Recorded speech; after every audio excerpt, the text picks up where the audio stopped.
পাতা নেওয়ার পরে এরকম একটা পাতা নেবেন। হ্যাঁ, একটা পাতা নেওয়ার পরে এইভাবে নেবে, এবার অর্ধেক করিয়া 2 ভাগ করে 1 ভাগ নেবেন।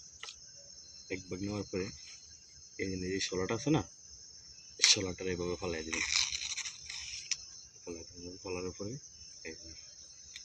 এই মাথা সমান করে কাটবেন, তারপরে এই মাথাটাও সমান করে কাটবেন। তারপরে এইভাবে মাঝখান দিয়ে ভাগ করবেন। এই যে করার পরে আবার মাঝখান দিয়ে ভাগ করবেন। করার পরে যদি পারেন, ঠিক আছে, যদি পারেন তাহলে এটা আরেকটা ভাগ করবেন। ঠিক আছে, ভাগ করলে মূলত কিছুই হবে না, ভিডিও বানানোর মতো কিছু হয় না, তাই একটা ভিডিও